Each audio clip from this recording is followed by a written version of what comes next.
Michael. I help out with Children's Church at CCK Downtown about every month or so. And today we're going to be looking at the fifth resurrection egg, which represents the stone that was rolled across Jesus' tomb.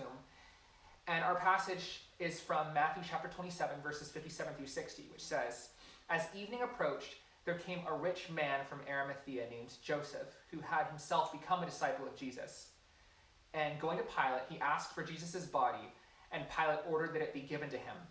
Joseph took the body, wrapped it in a clean linen cloth, and placed it in his own new tomb that he had cut out of the rock. He rolled a big stone in front of the entrance to the tomb and went away." So to give you all some context here, Jesus has just died on a day that we now call Good Friday. You might be wondering, why is it Good Friday? What's good about Jesus dying? And the answer to that is that it looked to everyone like Jesus had just been defeated, right? Like he has just been handed over to the Romans and killed. But in retrospect, we see that Jesus' death was actually his victory over the powers of sin and death. And no one figured that out at that time, but looking back at it, we can be like, yes, this is his victory over the powers of sin and darkness. He died during Passover weekend. Passover is a Jewish festival that commemorates the Jews being led out of slavery in Egypt into the promised land.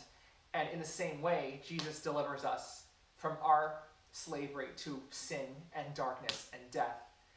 And this is just so great because as Christians, we believe in a God who bleeds for his people. We believe in a God who suffers, who bears scars for us.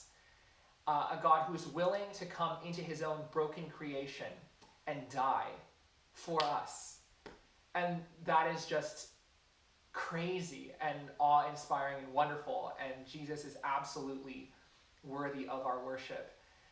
And as he dies, he says, among other things, he says the word tetelestai, which means it is finished. And as he says this, the veil of the temple that the Jews worship in, the veil which represents the distance between humans and God, this veil is torn into from top to bottom. And that shows that now the sin, the barrier that separates us from God, has been taken out of the way. Jesus has been victorious over the power of sin and of darkness and death. And we can now walk in newness of life with God, just like Adam and Eve did. And that's just... Jesus is amazing, guys. If you take away one thing from this video, Jesus is amazing. But this is not quite the end of the story, because at this point, he's still in his tomb. He's still dead. So you're going to have to watch the next video because, spoiler alert, this isn't quite the end of the story. Other things happen after this. If you want to know, if you have any questions just about the Easter story, I'd say ask your parents.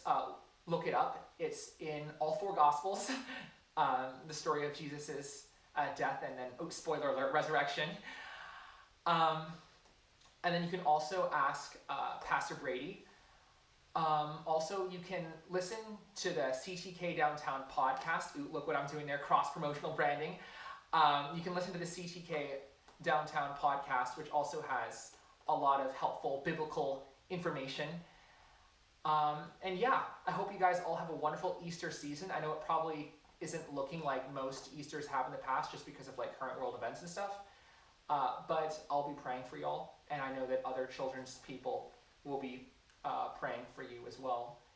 That it's a life-giving, really restful, Christ-exalting season for y'all. And God bless. Happy Easter. Jesus is risen. Spoiler alert.